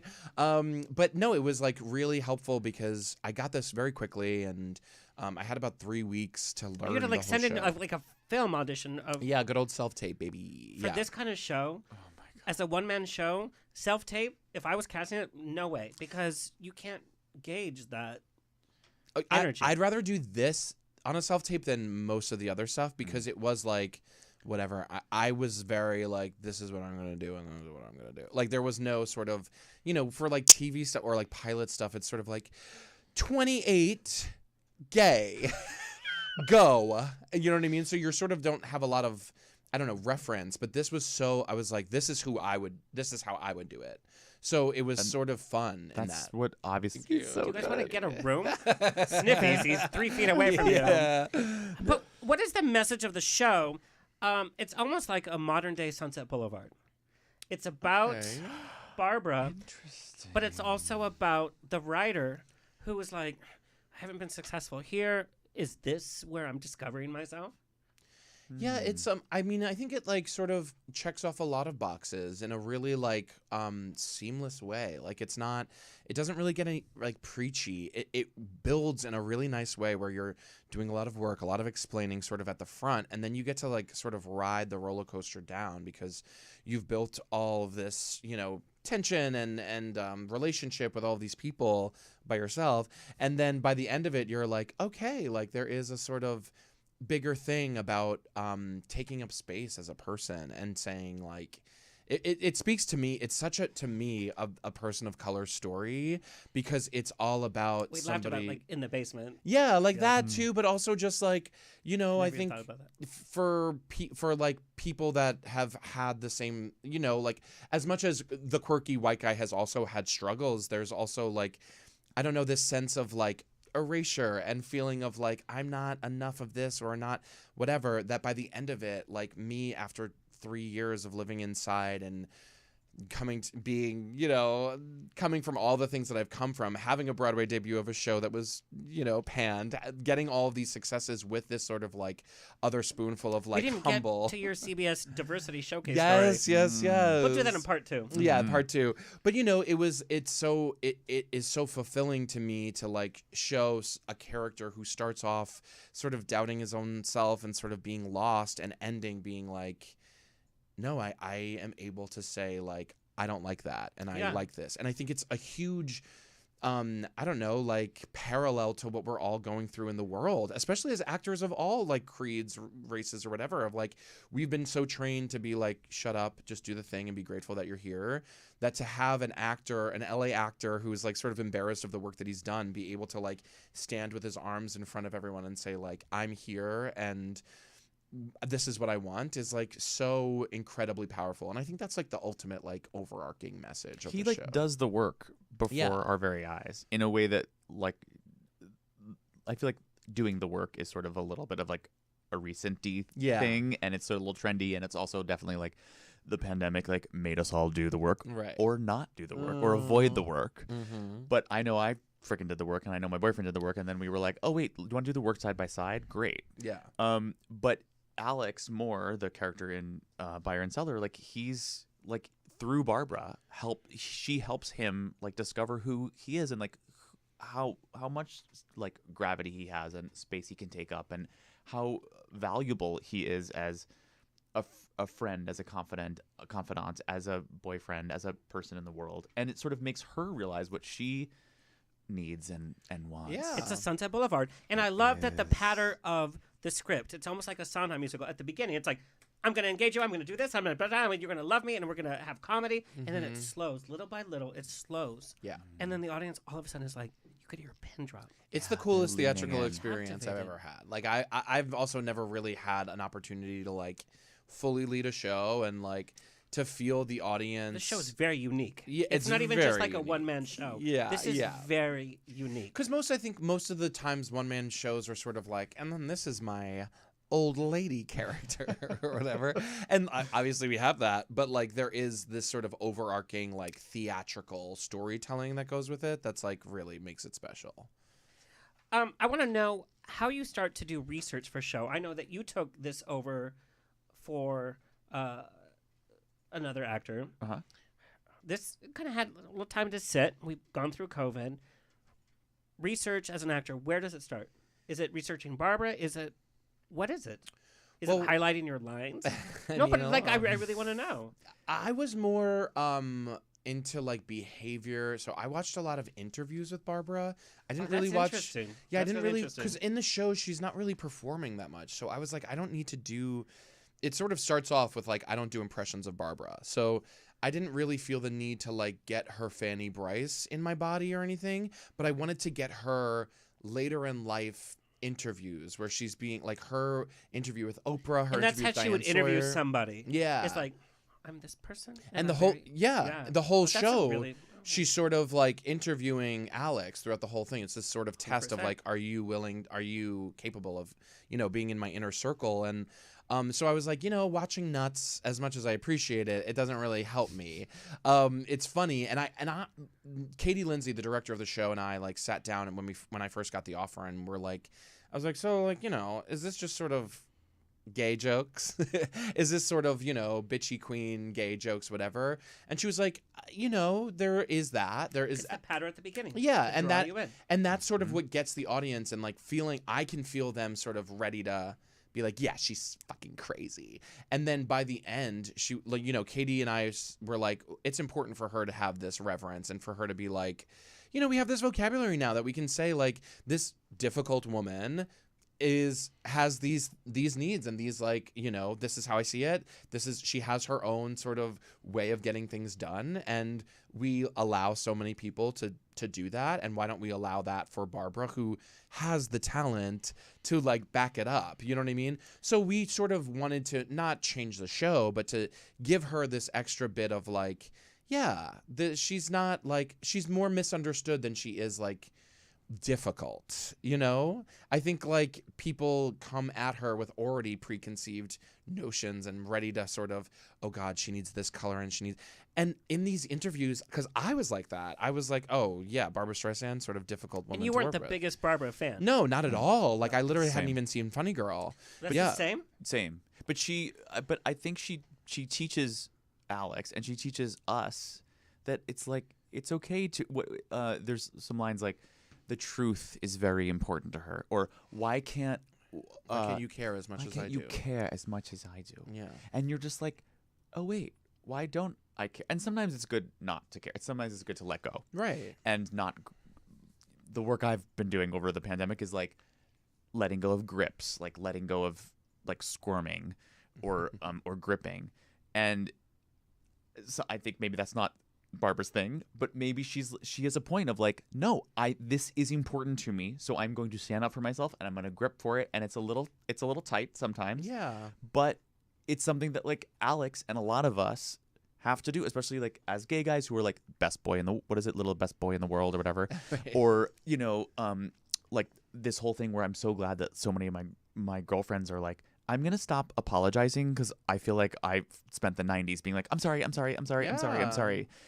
they're finally like, I'm actually not gonna apologize, you just bumped into me, what the fuck am I apologizing for? Right. And I'm like, can we all just like grow up, pair, which I don't like that term, but like let's care. Yeah. Let's care and take up some space. Yeah, and honestly, I was sort of reluctant about doing the show. Obviously, like doing theater in LA is like not the most lucrative thing in the world. I mean, let's just be honest. Like LA, bump your pussy up. Like Yeah, it's hard, but like talking to her and being like, ooh, this is actually exciting to me, is like giving this sort of woman like this sort of extra bit of, I don't know, like integrity or whatever, and feeding her and being able to live as her and being like sort of misunderstood. And that was like just really exciting to me. And it was more than, I think it's sort of written, in 2013 or something like that, from obviously the comedy point of view, which is like, look at this crazy old woman who like has these things that are different from us. But the world has changed drastically in the past 5 years that we're able to say like, oh, this is just, we're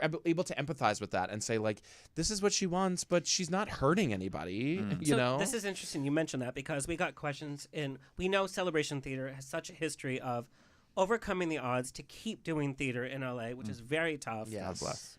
And then you're doing a show about a woman who has so much abundance when people can't even afford to fill up their car. Yeah. We're struggling. People across the globe are struggling. Yeah. And here's this funny show about opulence, pretty much. How do we connect that with where we are now? Well, I think the ultimate end result that Alex gets is like that this opulence actually doesn't really mean as much as like he thought in the beginning. And that like there's a line that says like, he like holds his arms out and like turns around in a circle and he's like, the circle you make when you turn around is the extent to which you take up space in the universe. And it seems that the stuff inside this circle is more important than all the stuff you put around it. And I think that is like actually the bigger thing, like that it's actually not about abundance and opulence. It's about how lonely having all that stuff can be. Isolating. Yeah, and how isolating it is. Because truly, like, People just don't pop by. yeah, exactly. Like, she's alone. She's very lonely because she knows that she's too big of a star. It's sort of like the Patti LuPone thing that we were talking about is like, you know, you either become this sort of like Barbara's not going to be on Cameo. You know what I mean? Like, she's not one of So those it's people. very lonely. Like Right. nobody's gonna just like roll by and be like, "Hey, girl, what's up? Yeah. Let's watch a movie." Right. And It's like that is sad. Mhm. You know? And so that's why like the connection to this person. But here's what I want to talk about: the crazy making that this show does for the actor. So actually, many questions about that. yeah. So you're told you're doing Buyer Cellar. You get the script. Where do you start memorizing? And it's such. We all joke. It was like, how'd you learn all those lines? Yeah. But in this show, It literally, really is like how did I learn this? Like it's I such a. have no idea. I'm such a like. do you just start at the beginning? Do you go to the chunk in the you middle? Do start you at go the to the beginning. end? What You I start at did- the beginning, What yeah. I did was I memorized like the first 2 or 3 pages or something, and I just did it for my friends, and I was like, "Is this something I can do? Like, just tell me now to be Sure. like, There was you know self-doubt. what? Yes, course. because it was like on the table as an offer, and I was like, I mean, I had from January till May to memorize it, and I still couldn't get it. How long? And he had 3 3 weeks. weeks. Five rehearsals a week. Oh There's my no way. god! Yeah. Mike, It was wild. you're a genius. I mean, I'm paraphrasing a lot. I saw my understudy go on, Daniel Burns, and he killed it. But he's much better with the lines than I am because I was like watching it all and I was like, oh yeah, that is the line. That is the line. But I'm You're like, paraphrasing. You were great. well, you know, there's getting your only so much tickets you worth. can do. Yeah, there's only so much you can do. And I sort of was like, I can either be really like crazy about like getting these all right and like performing the way that I need to perform, or I can just say like fuck it and like do the best that I can. And Barrett was like sat me when we had our lunch or whatever. He was like, keep that woo-saw feeling about the show never really like feeling like rock solid because it's what it is. Like I haven't had 2 shows that are the same. I haven't had 2 experiences that are even close to each other. Theater too. Yeah, and that is what makes me very excited. As much as I would love to honor John Tolan's work, and like he wrote a script that's easy to memorize for one-man shows, but like, you know, there's only I was like, I got 3 weeks to get this bitch in, and if I don't, I'm gonna be out there calling line to Hollywood. So I'm not trying to do that. So I'm gonna do the best that I can, which is what we have. Now, did you feel a different pressure because you took it over while like it was being reviewed and like everybody kind of knew the show? Yes, it was. What do I want to say about that? It was nice. It was. So many questions about the There's show. so many questions. I feel like it was. I have no idea what I'm talking about. I think No, I'm but you had to like take over the role. It's like everybody kind of knows what Michael Urie did. And he was great. You know what? Michael was so great, and I got to work on it and have it be my own. And no one was like, "Can you please do it more like this?" Because they realized that it had to be from the person and And the be audience has to authentic. connect you in the Totally. first 2 or 3 seconds, or else the show's out You're the window. fine. Exactly. And Yeah. and that's what I was talking about. I was like, like if you are okay, so you're out there alone and you don't have anyone to like ground you in like as a scene partner to be like, It's we're the most actually naked doing role you could do. this show. Yeah. Like we're like there's no like check in and there's no like someone else to ground you to be like, this is the show we're in, we're at a 4. Yeah. You know, and so it's like you can start at a 4, but then you don't have any other touchstones, and then you start running. And I did 8 shows a week for 8 weeks. I can't remember. It's like 80 shows or something. And by the time I was done, I was like, am I at an 11? Am I at a 2? I don't know like where I am, because then you're sort of gauging what your performance is from the audience's reaction, which is Hell. the worst thing you could ever do as an actor, and everyone knows that. But you don't have another like scene partner because you're your own seat partner. So suddenly you're like looking to the audience to be like, is that good? And I'm like, well, that's not any way to do theater. Right. And you're like, suddenly you're like doing a stand-up routine. Yeah. And that is the kiss I've of death. seen Because some actors do it as a stand-up, and it's like, that is not it. it's a story. It's a play. Yep. Someone wrote a play, and it happens to be funny. But like then you're suddenly like bum ching, and you're like actually. But also doing the show 8 times a week, I'm just like, then you start to feel that character. You do it on the weekends, which also terrifies me because during the week you're like, am I going to remember this? Am I going to remember this? Yeah. Terrifying. Every That's Thursday we used to do a speed through with, but it was that even terror a during the speed through of week. Camelot would take 3 hours. It's a long show. Yeah. You played more to a little sassy. I love it. I love that role. Okay. Anyway. No, but it is scary every Thursday. But it I think because I wasn't gripping and I was sort of being like, whatever. It's taking all the tools, and if something happens, sometimes the audience is super like responsive and like literally answering back to me, questions about things, and it's like, great, that's the show today. That's like a rough. So the first time I ever saw the show was Michael Urie was at Ugly Betty. Great, whatever. When that evening ended, I went and bought a ticket myself for the next day. Really? Oh, wow. Not because the audience was so responsive, because the night I was there, they were not that responsive, but because I was seeing a master class in acting. Mm-hmm. Yeah. Went back the next night. I went back. Everyone's like, ah! It was like a filming of I Love Lucy. Yeah.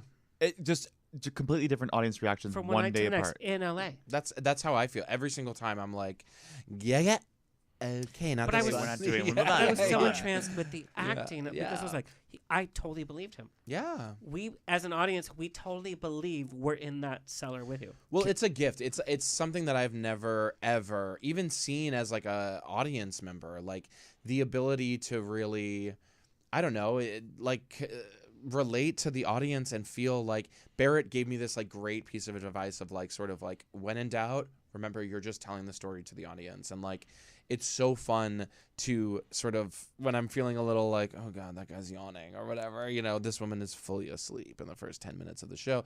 Like to just be happens, like, it's yeah, fair. to use it and like, yes, and every part of it, because like ultimately it's just you up there. So like, you don't have to worry about like messing up your scene terrifying. partner or whatever. And as much as before I go on every single show, I go like, work from a place of love, not from a place of fear, because it's so easy to go like, oh fuck, like But it's this easier is scary. said than done. Yeah. Some of the biggest questions we got is, how do you warm up for an evening performance?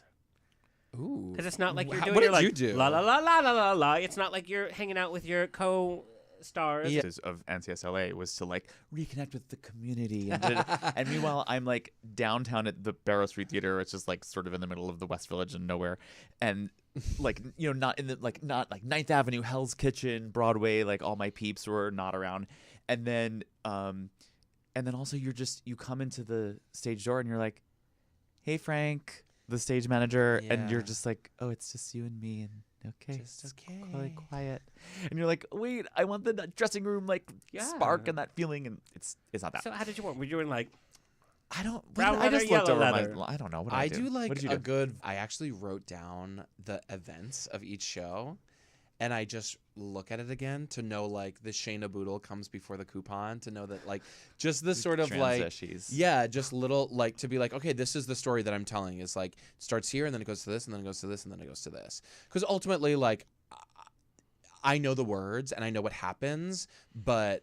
Oh Terrifies me man. so much. Yeah, but you've told how many you have that story that you were like, okay, I can pull this one out. This is my story for the past 2 months of like that I will pull out at every, cocktail party and say like, and then she went this. Sure, it's not like, okay, and this is the part where I say all those numbers, or like this is the part where I get all those dates right or whatever, like there's certain things like, and also some of the choices I made like make it difficult. Like I have a boyfriend on the show named Barry who like, I was like, I want him to be sort of fast and sort of quick. He was like, that was my vision of the thing. And so it's like, okay, well, I just have to like rise to that occasion. But also, if that Sunday matinee, my Barry is a little slow, that Barry is a little slow, baby.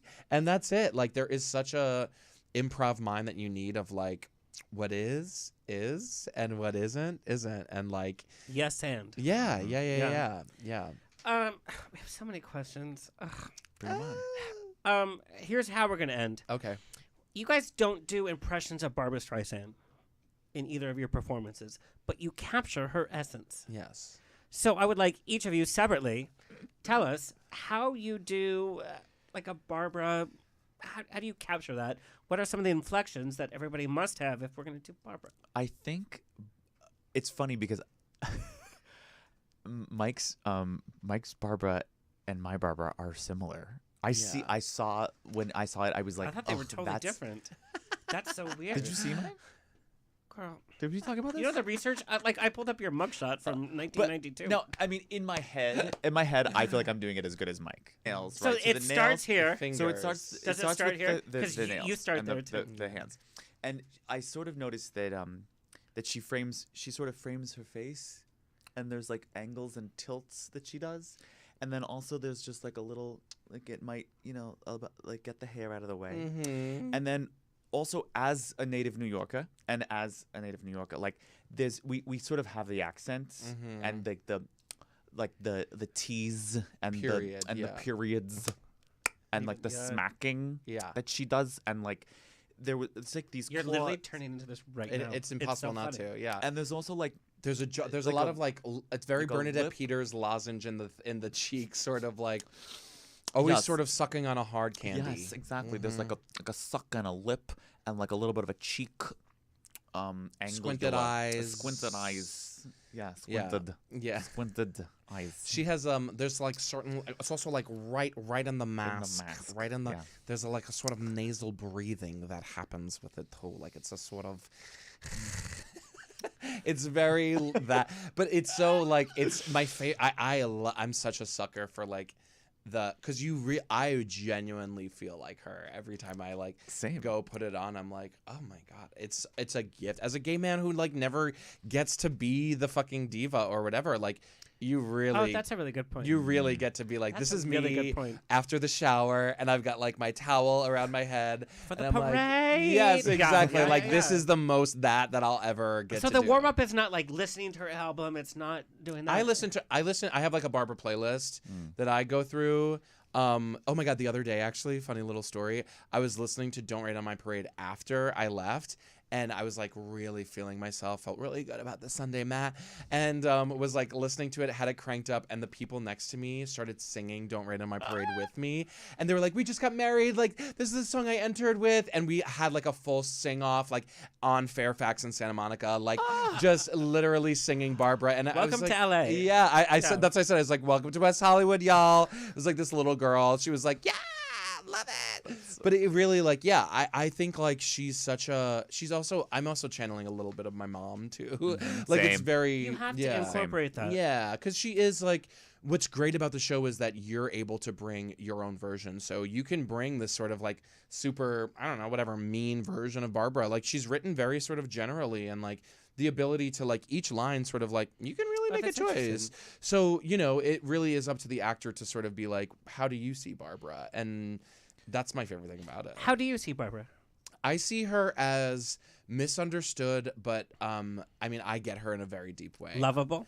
Absolutely lovable, but also like I don't think that she like needs fame and fortune. I think it embarrasses her to sort of like follow that. I really do. I think she just happens to be like, well, people like to see me, people like this, so I'm just gonna go out there and do the thing. But I think she's an incredibly vulnerable, intelligent woman who, has spent a lot of time like having to not apologize for or having to apologize for not apologizing and being like, well, this is who I am, so ugh.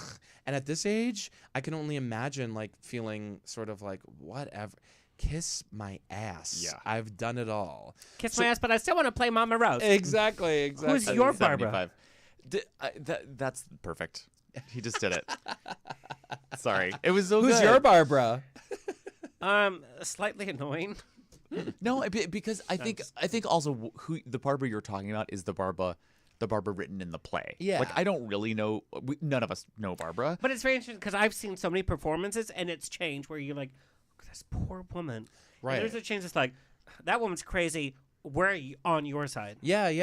It's so weird. It just it just humanizes her, and it humanizes Yes. her experience of like being so famous so young. Like isolating, like you said. And you know what I mean? Like I think like John Toland's like looks at it from so many different angles where like you feel sorry for her with these sort of, you know, buttered up, slathered on monologues of like, let me tell you how hard my life was. My father never told me I was pretty when I was young. Yeah. And like, do you know how hard that was? And then just Barry, another character in the show, being like, oh, please, are you fucking kidding me? She was like photographed and she was on the cover of every magazine But so that's true. Like, as somebody that's never fit body-wise, whatever, like, that was probably a very true part of her career. Yes, but also then like when do you get over it? Like when are you stop playing the victim and being like, I'm fucking fabulous? Yeah. What I've heard is like she's still always fighting about the looks.